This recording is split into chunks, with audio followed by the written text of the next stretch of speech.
धनवानपुर नाम का एक गांव था। गांव के सागर किनारे भारावी नाम का एक बस्ती था। उस बस्ती में सारे झोपड़ियां ही थी। उस बस्ती में सारे मछुआरे थे। वो उस सागर में मच्छियां पकड़ते थे और उन मच्छियों को पास वाले शिपयार्ड पहुंचाते थे। उस शिपयार्ड का इंचार्ज दिनेश उन मछलियों को कंटेनर्स में भर के जहाजों में डाल देता था।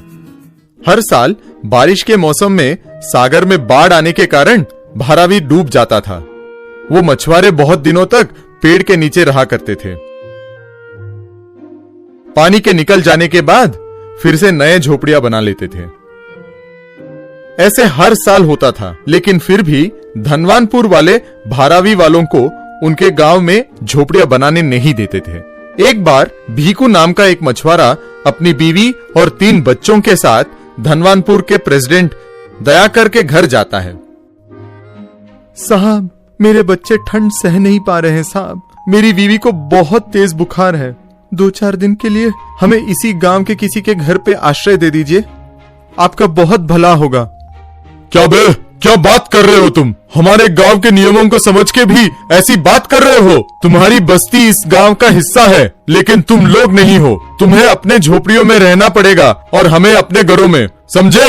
यही हमारी परंपरा है। हमारे घरों में तुम्हारे लिए कोई जगह नहीं होगी। तुम लोगों को यहाँ झोपड़ियाँ डालने की अनुमति भी नहीं मिलेगी। चलो चलो, निकलो यहाँ से। भीकू उदास होकर बीवी बच्चों के साथ वहाँ से निकल जाता है।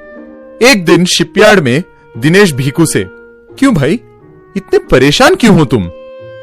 क्या करूं सर, पिछले बारिश के मौसम में मेरी बीवी गुजर गई। आखिरी पलों में उसके ऊपर छत भी नहीं था। कहते हुए दिनेश को पूरी कहानी समझाता है। दिनेश दुखी होते हुए, लगता है हमारे देश में तकनीकी और आधुनिक तौर पर प्रगति होने के बावजूद ऐसे दुराचार और नियम नहीं गए हैं। इस समस्या को मैं सुलझाऊंगा, तुम लोग निश्चिंत रहो।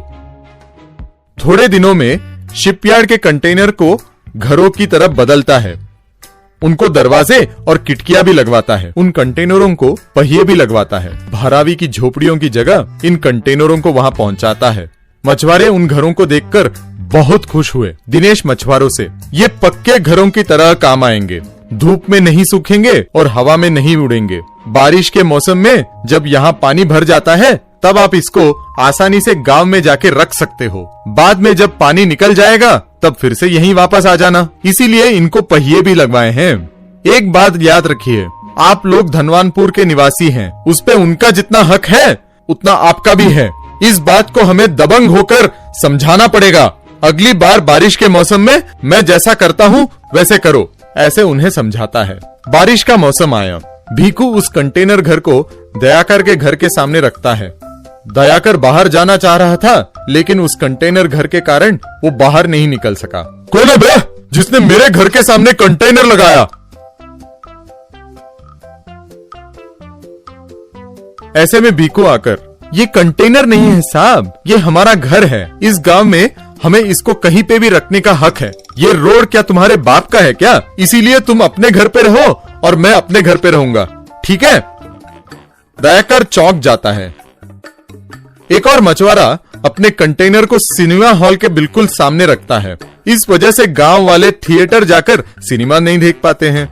वैसे उन कंटेनर घरों को जहां जी में आए वहां रखने पर धनवानपुर के लोगों को बहुत मुश्किल हो रही थी। एक दिन दयाकर मछुआरों को बुलाकर, हमारी गलती हमें समझ में आ गई है। तुम सभी को इस गांव में घर बनाने के लिए जमीन दे देंगे। तुम लोग अपना घर वहीं रख लो। दया करके इन्हें हमारे घर के सामने से और रोड पे से हटा दो प्लीज, कहकर विनती करता है। तब सभी मछुआरे, ये हम जीत गए, हम जीत गए कहकर चिल्लाते हैं।